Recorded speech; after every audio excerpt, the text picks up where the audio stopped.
Hello, my name is Anne and I'm a teacher at Wales English. I'm here today to share some useful tips on how to deliver your mock class with the material that was sent to you. I'll be sharing 5 useful tips for your mock class and ESL online in general too. Tip number 1. You are teaching a child who is an ESL learner.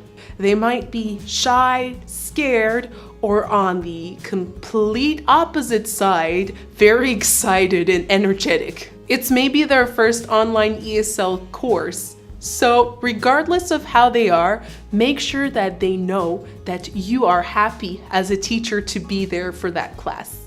Be friendly, approachable, and smile. Be conscious of your facial expressions and your tone of voice. I can't stress enough how first impressions really set the tone for the entire class. So you want to be energetic right from the start. Warmly introduce yourself and let the student know what they'll be learning today. Here's an example. Hello, my name is Anne. What's your name? Oh, hello, Elsa. I'm happy to see you today. Today, we will talk about swimming. This is my friend, Jackie. Say, hello, Jackie. Hello, Elsa. Tip number 2. Props, and more props. While props are not required to give your mock class, they're highly encouraged. Finding or even making props not only helps the student's understanding, but it makes the lesson even more interesting and the student engaged. One of my favorite things about teaching is to find things that I know that will grab my students' attention. So what can you use as props? The possibilities are endless. Maybe you have toys around the house because you have children or you just like them, so you can use them. Or you came across online with a video of a dog swimming that relates to the lesson. I sometimes use videos of my cat and the kids love it. Perhaps you're creative and you like to make your own props, so show them. This mock class includes some pictures already, but you might want to add a few more to make it your own. Tip number 3. Keep it interesting. I've already mentioned that using props makes the class more interesting and engaging for the students, but you can also have additional activities which will enhance your mock class. For example, instead of just reading the material with the kids, you can have them act out the animals' motions. Or maybe turn it into a game. Fran's horse can run. Can you run? Very fast. I say hop and we hop. Okay, 1, 2, 3, hop. Woo! Hop. Woo!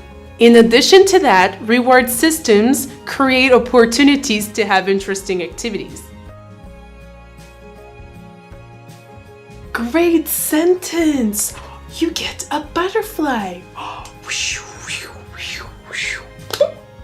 Nicely done! Mr. Potato gets some ice. Ta-da! Tip number 4. Be clear by using effective guidance, instructions, feedback, and TPR. Like I mentioned before, you are teaching an ESL student, so make sure to give clear instructions and guidance and avoid the use of unnecessary words. For example, instead of saying, "John, could you read this page starting with the title?" Maybe it's better to say, "John, please read," and then circle what you want them to read. While annotations are not required, they help so much to give clear instructions.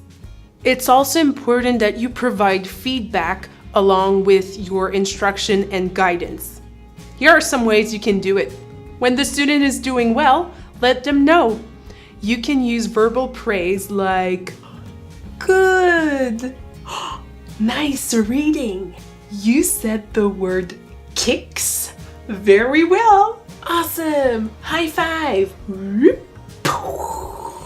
If the student mispronounces a word, you must help them to correct that mistake, but of course in a nice way. You could repeat the word with the correct pronunciation and have them repeat after you. Almost! Let's practice. Jump! Avoid drawing negative attention to the student by saying something like, "No, it's not this, it's that." It's also important to encourage student talk time. Modeling is very effective too. If the student is only giving one-word answers, you can encourage them to make simple, complete sentences. Let's say together, "The horse can run."